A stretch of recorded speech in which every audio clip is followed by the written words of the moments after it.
그럼 가지고 계신 안경 한번 써보시겠어요? 앞이 어떻게 보이세요? 네. 여러분의 시야처럼 이 아이도 비슷하게 보입니다.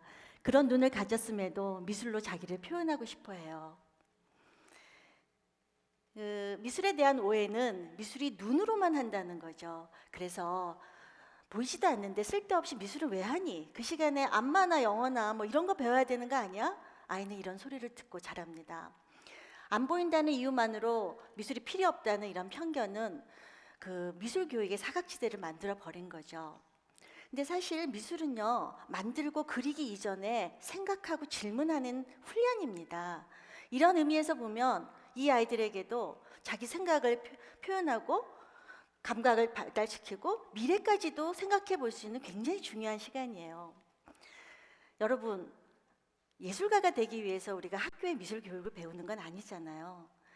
그런 잣대 효용의 잣대를 넘어서서 이 아이들에게도 미술이 필요하다는 생각을 했습니다. 근데 이제 모든 미술 시간이 그렇듯이 이게 입시와 관계가 없다 보니까 되게 이게 비중이 낮아요. 그런데 막상 애들이랑 해보면요 좀 다릅니다. 지금 우리 사회가 요구하는 패러다임의 전환, 창의성 이런 거와 굉장히 맞닿아 있음을 알게 됩니다. 그래서 외견상 보면 굉장히 이렇게 떨어져 있는 맹학교 미술 시간과 우리 사회 이게 정말 무관할까요? 저는 좀 다르게 보고요. 이 연결고리를 찾는 일을 아이들과 함께 다양한 실험적으로 해봤습니다. 그 중에 하나 소개할게요. 장님 코끼리 만지기란 이야기 아시죠? 인류가 가지고 있는 굉장히 오래된 이야기인데 불교 열반경에 나오는 우화입니다. 이 우화는 본다는 게 과연 뭐야? 하고 저희들한테 묻고 있죠. 이 질문을 가지고 아이들하고 한번 미술로 풀어보는 프로젝트를 했습니다. 안 보이는 아이들을 살아있는 코끼리하고 만나게 해주는 게 사실은 핵심이에요. 그래서 태국까지도 갔습니다. 안 보여서 더듬기만 할 것 같았던 그 아이들이 만든 작품입니다. 외견상으로 보면은 우리가 알고 있는 코끼리는 아니지만 단박에 코끼리다 이렇게 연상이 되죠. 여러분한테 직접 보이고 싶어서 이렇게 갖고 왔어요. 저 옆에 있습니다. 나중에 불이 켜지면 한번 봐주십시오. 아이의 손이 코끼리 코에 쑥 들어가 본 거예요. 그 느낌으로 만든 건데 그 손이 본 코끼리는 우리가 눈으로 본 코끼리처럼 크고 높고 이런 것이 아니라 자기를 확 빨아들일 것 같은 그런 깊고 긴 수평적인 것이죠. 안 보이는데 미술이 가능해? 이러고 끊임없이 의심했던 많은 예술가들과 미술 비평가들이 내가 잘못 봤구나.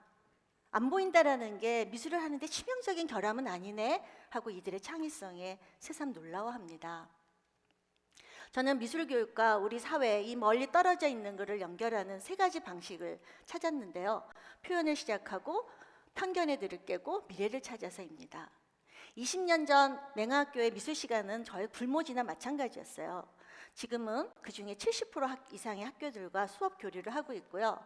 처음에는 이제 저 혼자 했거든요. 그런데 이제 90명의 강사들이 참여를 했고요. 지난 3년간 750회 수업을 하면서 모아진 사례를 가지고 국내 최초의 촉각 교재를 만들었는데 또 여러분한테 드리려고 갖고 왔습니다. 나중에 부스에서 가져가세요. 또 그 편견의 틀을 깨기 위한 이런 활동도 겸했습니다. 시민 아카데미는 저희가 찾아가서 하는 대중 강연입니다. 이거 익숙하시죠? 우리 아이들의 작품을 전시하는 우리들의 눈은 이렇게 합니다. 이런 역발상이 기존의 미술관을 변화시키고 있어요. 그래서 시각장애인들을 위한 프로그램들이 많이 만들어지고 있습니다. 우리 다 손이 있잖아요. 이 촉각이 가장 오랫동안 기억되는 감각이래요. 아셨어요? 아이들의 이미지 교육을 위해서 이런 촉각책을 만들었는데 뜻밖의 일이 일어난 거예요. 이 만진다라는 게 인지 개발에 좋다고 일반 학교에서도 막 빌려가고 출판도 됐습니다. 미술 교육이 이제 그러니까 교육열이 높은 엄마들이 많이 사신대요. 이처럼 전통적으로 시각 중심으로 세팅된 미술관, 서점 이런 것들이 변하면서 이들도 정말 이제는 그곳에 가서 소비할 것들이 생기는 그 첫 문을 열었습니다. 세 번째인데요. 이 첫 번째 슬라이드에 있었던 이 아이 기억나세요? 뭐가 됐을까요? 20년이 지났는데 안마의사가 됐을까요? 미술대학에 갔어요. 안 보이는데 미술대학까지 가냐. 보이는 애들도 직업이 없는데 이런 걱정과 비아냥거림을 감내했어야 됐고요. 또 불안해하는 부모님, 학교 이런 걸 다 설득했습니다. 근데 이 아이의 금기를 깨는 이 도전으로 여기저기서 미대 가고 싶어요 이러는 아이들이 막 나타나는 거예요. 참 안마사와는 다른 삶을 살고 싶어하는 아이들이 제법 있구나. 그래서 저희가 이런 지원 체계를 만들어서 다음 달에 두 번째 미대생이 탄생합니다.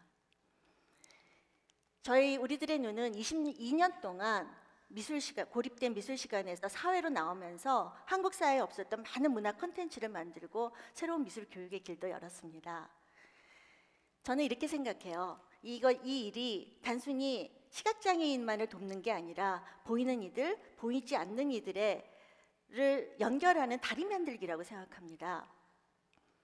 근데 이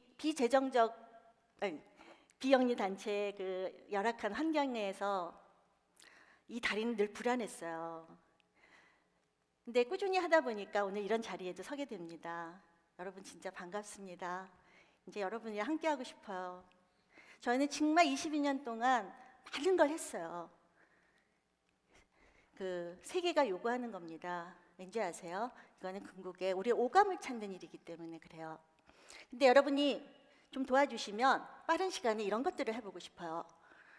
전국으로 확장하면서 교재와 강사 교육이 필요하시는 전문 교육가들을 좀 만나고 싶고요. 그 문화 콘텐츠를 만나서 편견을 깨는 일에 참여하는 문화 기획자들도 만나고 싶어요. 그냥 영원히 수혜자였던 아이들을 문화의 활동가로 키우는 일에 장학 지원이 필요합니다. 과연 이 아이들이 뭘 한다고? 이 아이들은요, 아까 코끼리 작품에서도 보셨겠지만 그 장애의 경험을 역으로 사용해서 예술가도 될 수 있고요. 지금 오감을 찾는 많은 첨단 사업에 연구원으로 참여할 수 있고 미술 교사는 불가능할까요? 좀 엉뚱하게 들리실지 모르지만 이들에게서 미술을 우리가 배운다면 우리의 상상력은 어떻게 변할까요? 저는 이 보이는 이들과 보이지 않는 이들을 문화로 연결하는 일은 이미지 시대에 살고 있는 우리한테 많은 영감과 변화를 이끌어 줄 것이라고 확신합니다. 제가 22년 동안 하면서 많이 느꼈거든요. 이를 위한 플랫폼이 필요해요. 이 플랫폼에서 이 보이는 것이 다른 우리들이 이 경계를 넘나들며 이전까지 시각 중심의 세계에서 우리 본연의 감각을 되찾는 그런 일들이 일어나기를 기대합니다. 함께 해주셔야 돼요. 우리들의 눈이 저희 단체명인데요. 이거는 보는 눈, 보이지 않는 눈이 다 우리들의 눈이고 그런 눈을 가지고 보는 것에 새로운 것을 찾아가고자 합니다. 감사합니다.